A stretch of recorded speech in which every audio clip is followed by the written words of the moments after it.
Asia Bangla বৈঠকে সবাইকে সাদর আমন্ত্রণ জানাচ্ছি। আমি মাসকাওয়াত আহসান।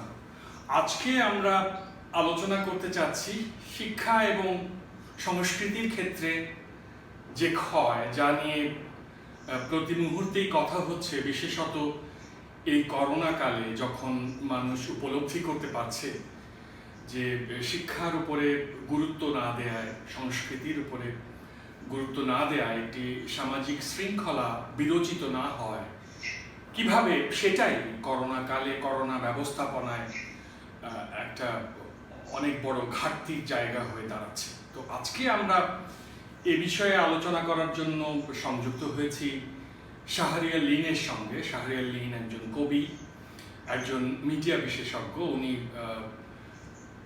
বাংলাদেশে যখন প্রথম আইটি লিটারেসি জিনিসটি সম্পর্কে মানুষ অবহিত হয়, প্রথম প্রজন্মে বলা যায় যে অনলাইন শিক্ষায় ব্রতী হয়েছিলেন, এবং উনি একই সঙ্গে রেডিওর যতগুলো ওয়েভ আছে, short wave, medium wave, FM, community radio, সবগুলো ক্ষেত্রেই কাজ করছেন, অনলাইন মিডিয়ায় কাজ করেছেন।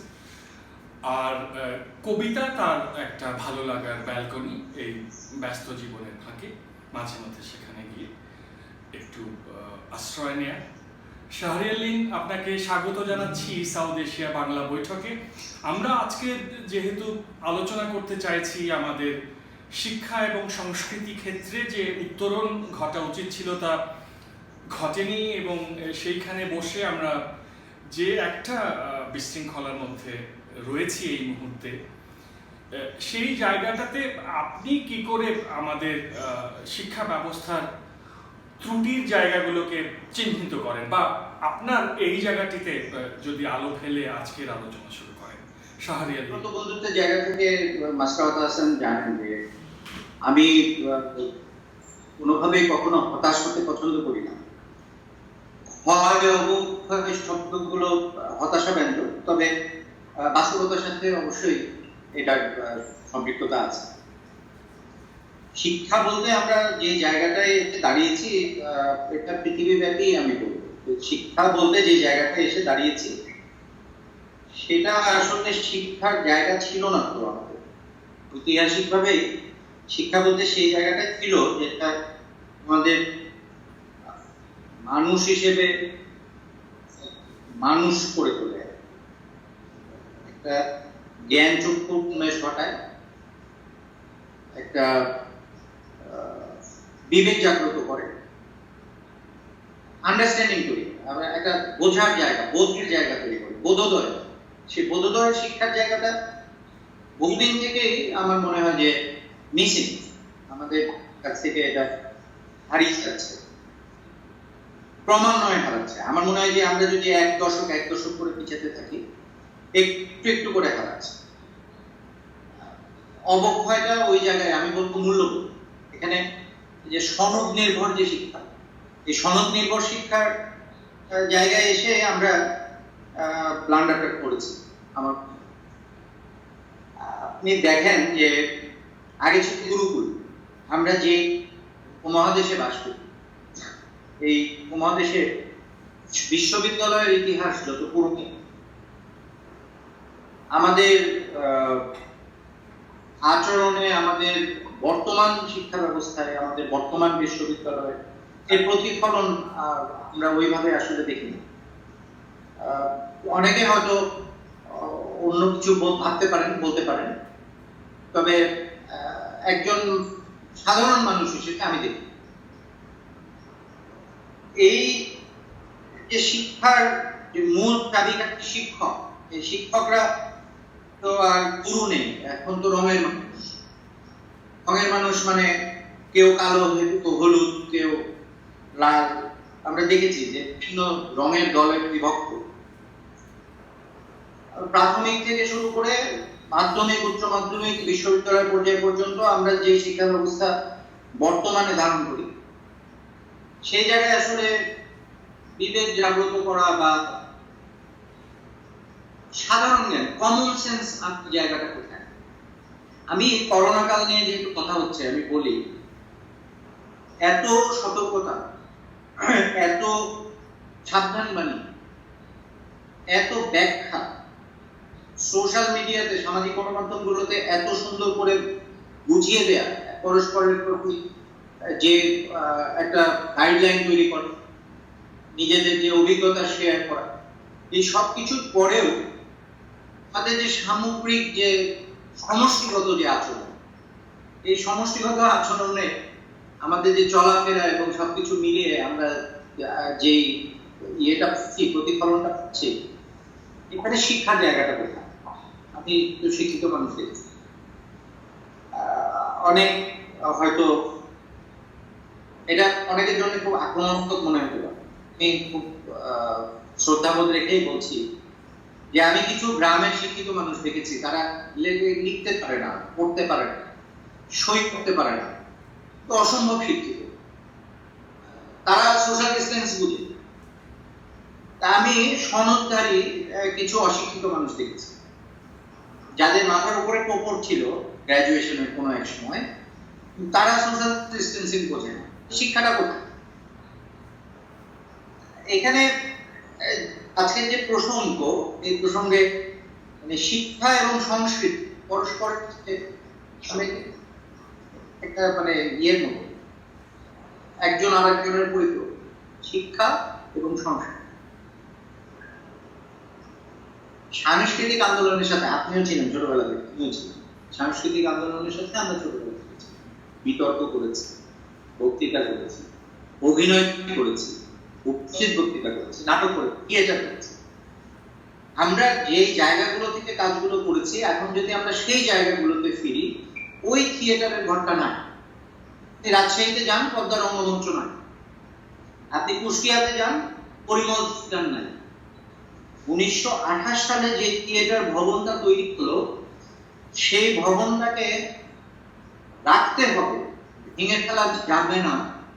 এটা একটা 1928 সালের একটা থিয়েটারের ভবন, একটা মিলনায়তন, যেখানে মানুষ এসে থিয়েটার দেখত। এটা ঐতিহ্যে একটা নমুনা স্বরূপ রেখে দিতে হবে।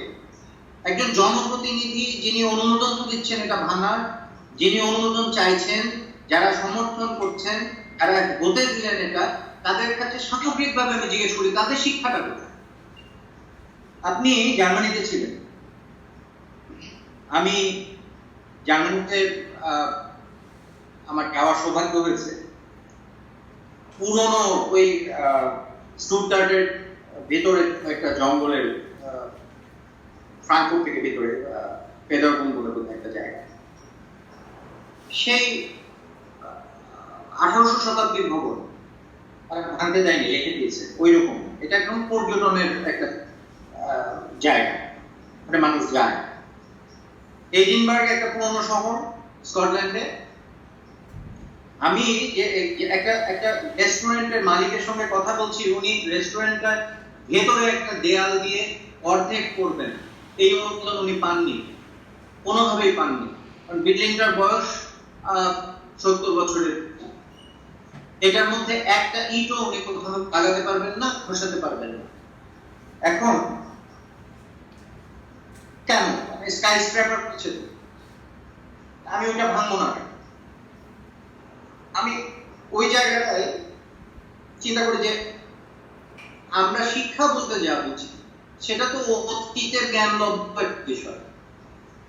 আপেল পড়লো, মাধ্যাকর্ষণের ব্যাপারটা বোঝা গেল।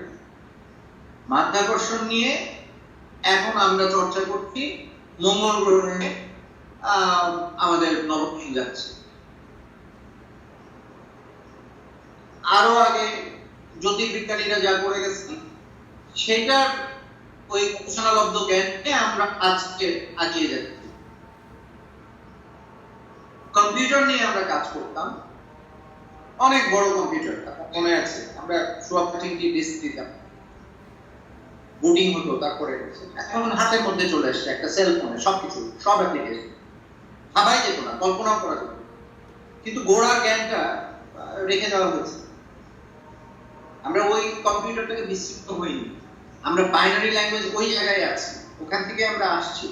তাহলে অতীতকে বিস্তৃত হয়ে যে শিক্ষা, সেই শিক্ষা তো অপূর্ণ, অতীতকে তো রাখতে হবে। করোনা কালের কথা যদি ধরেন, আমি ওই জায়গাটায় আবার আসি। পৃথিবীর অনেক দেশেই আমরা এই শিক্ষার অভাব লক্ষ্য করছি। এটা কিছু কিছু দেশ আমরা দেখছি যে মানুষ তাদের চলাফেরা আচরণের ভেতর থেকে বোঝা যাচ্ছে যে এটা একটা শিক্ষিত জনগোষ্ঠী। আর কিছু কিছু জায়গায় খুব ভালোভাবে বোঝা যাচ্ছে হাজার হাজার মানুষ মার্চ করে গেল একটা জায়গায়, এইরকম একটা প্যান্ডেমিকের একটা সিচুয়েশন বোঝা যায় ইতিহাস। আমি গিয়ে বিতরণ করেছি ওই জায়গার মানুষকে বিতরণ করে, আমি দখলদারিত্ব নিয়ে আমি ওখানে কলোনি করেছি, ওই অতি শিক্ষায় নিয়েছি। আমি এখনো আমার ওই রূপ, আমার গোড়াটা ওই জায়গায় আমার প্রতিফলন ঘটছে, আমার পূর্বপুরুষের, আমার ইতিহাসের প্রতিফলন ঘটছে আমার আচরণে। কিন্তু এই দেশে, এই সাবকন্টিনেন্টে এটা তো হওয়ার কথা। এই দেশে, এই সাবকন্টিনেন্টে আমার যে প্রতিফলন হওয়ার কথা, সেটা তো অত্যন্ত একটা সভ্য একটা জাতি হিসেবে আমাদের উপস্থিত হওয়া। এই অবক্ষয় বা ক্ষয় কোন জায়গা থেকে শুরু হলো, কোন জায়গায় এসে শেষ হলো, এটা নিয়ে যদি আমরা আলাপ করতে চাই, তাহলে আমরা দেখতে পাই এশিয়ার যে শিক্ষা ব্যবস্থা, আপনি এর মধ্যে যে সংকটগুলো দেখেছেন, যেখানে শিক্ষিতের মতো আচরণ করছে না, বরং স্বশিক্ষিত মানুষের কাছ থেকেই কিছু মূল্যবোধের দেখা পাওয়া যাচ্ছে, এটা খুব একটা তীক্ষ্ণ পর্যবেক্ষণ। দক্ষিণ এশিয়াকে পর্যবেক্ষণ করে যেটা মনে হয়েছে যে এখানে সবসময় একটা শ্রেণী বিভাগ বা শ্রেণী বৈষম্যের ব্যাপার রয়ে গেছে, এবং সেটা কিন্তু শিক্ষার মধ্যেও এসেছে। আপনি যদি শিক্ষা দেখেন তাহলে দেখবেন যে শিক্ষা বহুধা বিভক্ত। সেখানে ইংলিশ মিডিয়াম শিক্ষা আছে, সেখানে সাধারণ শিক্ষা আছে যেটা বাংলা মিডিয়াম, সেখানে মাদ্রাসা শিক্ষা আছে যেটা আরবি মিডিয়াম, আপনি টোলে গেলে সেখানে সংস্কৃতের শিক্ষা পাবেন। তো এটা খুব ভালো যে বিভিন্ন বৈচিত্র্য নিয়ে ছেলেমেয়েরা বড় হচ্ছে, এতে কোনো অসুবিধা নেই। কিন্তু যেটা হয়ে দাঁড়াচ্ছে সেটা হচ্ছে যে ধরুন এই যে ইংরেজি মাধ্যমের যে শিক্ষা ব্যবস্থা, তার মধ্যে দিয়ে এক ধরনের এলিট শ্রেণী বা অ্যাফ্লুয়েন্স শ্রেণী তৈরি করার একটা ঝোঁক, একটা ব্রাহ্মণ্যবাদ লক্ষ্য করা যায়। আপনি সাধারণ শিক্ষা যেখানে দেখবেন সেখান থেকে শুধুমাত্র ক্যাডার তৈরি হবে, হয় সরকারি চাকুরির ক্যাডার কিংবা আপনার রাজনৈতিক দলের ক্যাডার, এরকম একটা লক্ষ্য সামনে থাকে ওই শিক্ষার পেছনে। আবার মাদ্রাসা শিক্ষাকে দেখলে দেখা যাবে যে ওইখানে ছেলে মেয়েদেরকে যেরকম একটা জীবনের মধ্যে গড়ে তোলা হয়, তা কেবলই একটি লাল সালুর মাজার টিকিয়ে রাখার মতো, অর্থাৎ ফুড সোলজার হিসেবে বাচ্চাদেরকে তৈরি করা এবং এদেরকে একেবারে অনাদরের মধ্যে ফেলে রাখা। এর মধ্যে দিয়ে ভাগ্য বিপর্যয়ের সম্মুখীন মানুষ, ধরুন সমুদ্র সাঁতরে ইউরোপে চলে যেতে গিয়ে তারা ডুবে মারা যাবে, এর মধ্যে তারা দাস হিসেবে বিদেশে গিয়ে অর্থ উপার্জন করবে এবং সেই রেমিটেন্সের পয়সায় দেখা যাবে যে অল্প সংখ্যক ওই যে রুলিং এলিট যাদেরকে বলে, তারা খুব একটা বিলাস ব্যসনের জীবন যাপন করবে এবং এই জনগণের অর্থ লুণ্ঠন করে সেকেন্ড হোম বানাবে। অর্থাৎ দুর্নীতি নির্ভর একটি সাফল্য এবং দুর্নীতি নির্ভর একটি সমাজ ব্যবস্থাকে গড়ে তুলতে ঠিক যেরকম শিক্ষা ব্যবস্থা দরকার ওই রকম শিক্ষা ব্যবস্থায় রয়েছে, এমনটা আমরা মোটামুটিভাবে সবাই আমাদের কমন সেন্স থেকেই বুঝতে পারি। আপনি যদি একটুখানি আজকের আলোচনার শেষে আমাদেরকে একটু আলোর দিশা দেন যে আমরা তো এখন বিশ্ব নাগরিক, বিশ্বের জানালা খোলা আছে আমাদের সামনে, আমরা এখন কি করতে পারি এইরকম একটি পাতকুয়ায় নিমজ্জিত নৈরাশ্যের জীবনের মধ্যে? আপনি আশাবাদী মানুষ জন্যই আপনার কাছে এই আশার আলোটুকু দেখতে চাও। শাহরিয়ার লিম। দেখেন, লালন ফকিরের একটা কথা আছে, যা করলো তাই করো রে মন, পিছের কথা রেখো শোনো। আমাদের আসলে পেছনের দিক থেকে একটু ভাবতে হবে। আমরা উপনিবেশ ছিলাম, আমরা যাদের যাদের উপনিবেশ ছিলাম, আমাদের মধ্যে শ্রেণী বিভাজন এবং রেসিজম একদম গ্রথিত করে দিয়ে যাচ্ছে। অনেকে বলে যে পলাশীর প্রান্তরে বাংলার সূর্য অস্ত গিয়েছিল।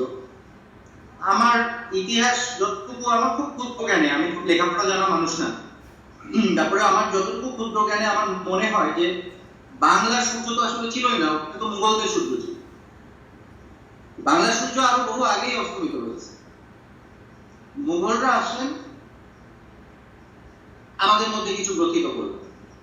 এদেশে পর্তুগিজরা এসেছেন, স্প্যানিশরা এসেছেন, ফ্রেঞ্চরা এসেছেন, ইংরেজরা এসেছেন। আমাদের মধ্যে রেসিজমটা, যেটা আগে ছিল না, বর্ণবাদ বা আমাদের যে এই শ্রেণী বিভাজন ওইভাবে হয়তো ছিল না, ছিল। আপনি একেবারে চর্যাপদের সময় থেকে আপনি বহু আগে থেকে হিসাব করলে ছিল না তা না, তো যুগে যুগে প্রত্যেক পৃথিবীর সব সভ্যতাতেই এটা ছিল। কিন্তু এই যে প্রকার টাকার ধারণ, আপনি দেখেন বর্তমানে এসে আমরা যেটা বলি যে কালো টাকা, ভাই সাদা টাকা বলছি, লাল টাকা বলছি, কালো টাকা বলছি, কারণ কালো জিনিসটা খারাপ। এটা একটা রেসিজম না? এই যে এই বিভিন্ন ভাবে আমরা আস্তে আস্তে তৈরি হয়েছি এই শ্রেণী বিভাগ। সিভিল সার্ভিসে চাকরি করে গেছেন, আপনি জানেন যে পিএটিসি তে ট্রেনিং করছেন, আপনি জানেন।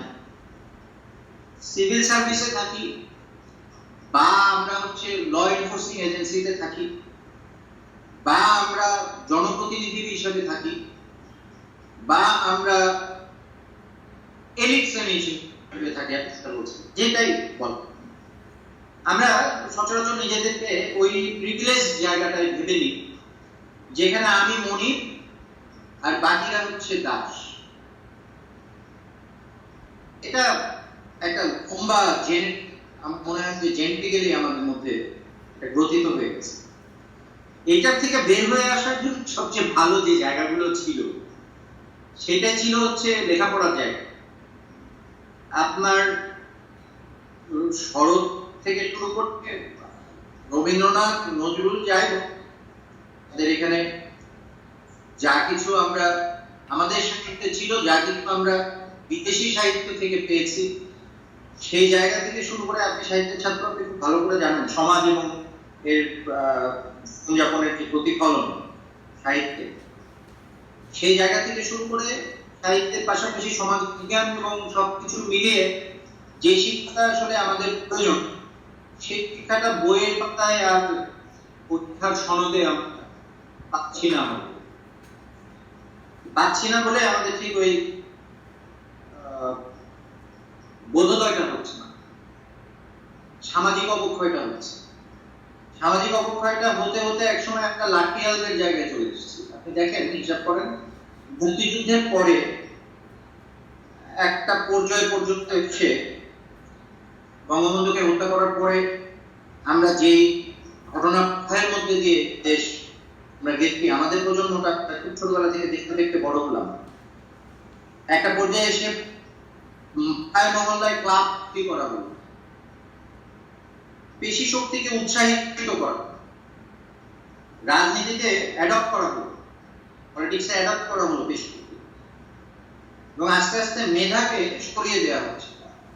মেধাকে সরিয়ে দেওয়া, আমরা অনেকে বলে থাকি যে আপনি শুধু দূর থেকে সমালোচনা কেন করবেন, রাজনীতিতে আসেন না কেন, আপনি এসে এটাকে রেকটিফাই করেন। এই কথা আমরা শুনি। সে ডাকটা কিন্তু দরজা বন্ধ করে দিই, দরজা ভেঙে ঢুকতে হবে, তার মানে ভাঙতে গেলেও বেশি ঢুকতে, পরিবেশটাই এমন যে লেটতেল হতে হবে। লাঠিয়ালদের দেশে জ্ঞান চক্ষু উন্মেষের সুযোগ কম, লাঠিয়ালদের দেশে জ্ঞান চক্ষু উন্মেষের সুযোগটা বেশ কম। এই জায়গা থেকে আমি আশাবাদের কথা যদি বলতে চাই, তাহলে আমি বলবো যে আসলে এই যে তথ্য প্রযুক্তির কথা আপনি বলছেন, তথ্য প্রযুক্তি আমাদের হাতে অনেক আগে এসছে। আমরা এখন অন্তর্জালে আছি, ইন্টারনেটের মধ্যে আছি।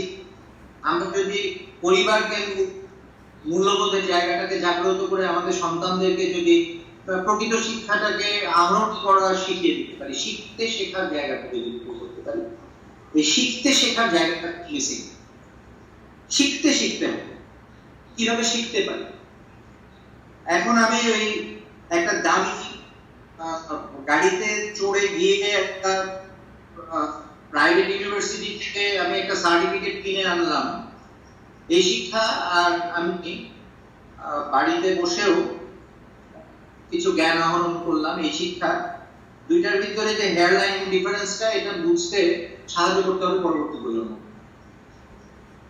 আমি মনে করি এই যে প্রজন্ম, আমাদের পরবর্তী যে প্রজন্ম, তারা অনেক ব্রিলিয়েন্ট, অনেক ব্রিলিয়েন্ট। তাদের ধারণ ক্ষমতা, তাদের বোঝার ক্ষমতা, আমাদের চেয়ে অনেক অনেক গুণ ভালো, অনেক গুণ পারদর্শী। সেই জায়গায় যদি তাদেরকে শিখিয়ে দেওয়া যায় যে কিভাবে শিখতে হবে, শিখিয়ে দেওয়া যায় যদি কিভাবে শিখতে হবে, তাহলে পরিবর্তন হবে। আমরা শেখাতে পারছি না কিভাবে শিখতে হবে, আমরা শেখাতে গিয়ে রঙের মানুষে পরিণত হয়ে যাচ্ছি। আমি কথাটা দ্বিতীয়বার বললাম। আমাদের অনেক বন্ধু বান্ধব, আপনারও আমারও সহপাঠী অনেকে এখন বিশ্ববিদ্যালয়ের শিক্ষক, তারা হয়তো ব্যাপারটাকে আক্রমণের জায়গা থেকে নিতে পারেন। তবে আমরা বলবো যে সব জায়গায় ভালো এবং মন্দ দুইই আছে। ভালোদেরকে একটু জায়গা করে দিতে হবে। ভালোটাও আপেক্ষিকের জায়গা, ভালোটাও আপেক্ষিক। ভালো বলতে যারা শিখতে শেখাবেন তাদেরকে একটু ব্রিদিং স্পেস তৈরি করে দিতে হবে, তাহলে ভবিষ্যতে আমার মনে হয় যে কিছু পেতে পারি। আমাদের এই জাতি, সারা দেশের মানুষ মূলত অনেক অনেক দেশের, আমি আপনি পৃথিবীর প্রায় 24 দেশ বিভিন্ন কারণে ঘোরা হয়েছে, মানুষদের সাথে মেশা হয়েছে, অনেকগুলো জাতির সাথে মিশেছি। আপনিও মিশেছেন, আপনিও পৃথিবীর অনেকগুলো দেশে ঘোরাঘুরি করেছেন। আমার মনে হয় আপনি আমার সাথে একমত হবেন যে আমাদের দেশের মানুষ অন্তরের জায়গা থেকে এবং বোধোদয়ের জায়গা থেকে বা বোধের জায়গা থেকে অনেক জাতির চেয়ে অনেক বেশি ভালো, ভালো ইন এ সেন্স, মানে অন্তরের ভেতর থেকে শিক্ষিত। জেনেটিক্যালি আমরা হচ্ছে যে কোনো একটা ভালো জিনিসকে আমরা গ্রহণ করতে পারি, জানি। যদি একজন খুব খারাপ মানুষ যদি বুঝে ফেলেন কোনো, এই দেশের একজন খুব খারাপ মানুষ যদি বুঝে ফেলেন যে আমার এই কাজটা খারাপ হচ্ছে, তাহলে ফিরে আসেন। এটা আমি বারবার দেখেছি, বহুবার দেখেছি, অনেকগুলো মানুষের মধ্যে দেখেছি। এই জায়গাটা তৈরি করাটাই জাতির বিবেক যারা বলা হয়ে থাকে, জাতির তৈরির কারিগর যারা বলা হয়ে থাকে, জাতির পথ প্রদর্শক যারা বলা হয়ে থাকে, অর্থাৎ সাংবাদিক, সাহিত্যিক, আপনি সুশীল সমাজ যাই বলেন না কেন, রাজনীতিবিদ, এদের মধ্যে কাউকে কাউকে এই নেতৃত্বটা এখন নিতে হবে যে মানুষকে আসলে একটা সঠিক দিকে পাঠানোর জন্য, একটা সঠিক দিকে এগিয়ে নিয়ে যাওয়ার জন্য শেখাতে হবে যে কিভাবে শিখতে হবে। আমার মনে হয় তাহলে একটা ভালো জায়গায় যাওয়ার সুযোগ হতে পারে বাস্তবে। এতক্ষণ আমাদের সমাজের শিক্ষা এবং সংস্কৃতির ক্ষয় আর তা থেকে উত্তরণের সম্ভাবনাগুলো নিয়ে আলোচনা করছিলেন শাহরিয়ার লিন। উনি একজন কবি এবং মিডিয়া বিশেষজ্ঞ। এই করোনার সময় আসলে পুরো পৃথিবীর সামনেই এই ভাইরাসটি যেন একটি অখণ্ড শিক্ষার সিলেবাস তুলে ধরেছে। অর্থাৎ পৃথিবীর এই জীবনের বিশ্ববিদ্যালয়ে আমরা সবাই এখন ছাত্র। করোনা আমাদেরকে শিক্ষা দিচ্ছে। এই সময় ইন্টারনেটে আমরা সংযুক্ত রয়েছি। এই যেমন আমি আমার শৈশবের বন্ধুর সঙ্গে একটা খুব গুরুত্বপূর্ণ বিষয়ে আলোচনা করলাম, কিছু জানতে চেষ্টা করলাম। এরকম বিশ্বজোড়া যে মানুষরা রয়েছেন তাদের একের অপরের জ্ঞান দিয়ে আমরা আমাদের সমাজকে আলোকিত করতে পারি। এবং আমাদের সমাজের মধ্যে আসলে লিন যেটা একটু আগে বলেছেন যে মানুষের মধ্যে অনেক সম্ভাবনা থাকে, মানুষের মধ্যে ভালো কাজ করার, ভালো হবার একটা আকাঙ্ক্ষা থাকে, কিন্তু সমাজই ভুল করে তাদেরকে এক ধরনের ভুল সাফল্যের সংজ্ঞার পিছিয়ে পাঠিয়ে দেয়, তাদেরকে লুণ্ঠনের মন্ত্রে দীক্ষিত করে। কিন্তু আসলে যে জীবনের অপরিমেয় আনন্দ আসলে মানুষকে ভালোবাসায়, মানুষের সঙ্গে মানুষের ভালোবাসার মধ্যেই যে আসলে জীবনের সার্থকতা। অন্তত এই করোনার মৃত্যু উপত্যকায় বসে আমরা তো অনেকটাই অনুভব করছি। আশা করা যায় এই বোধোদয়ের মধ্যে দিয়ে আমরা আমাদের শিক্ষা ও সংস্কৃতির একটা আলোর আয়তন গড়ে তুলতে পারবো। সবাইকে ধন্যবাদ যারা এতক্ষণ আমাদের সাথে।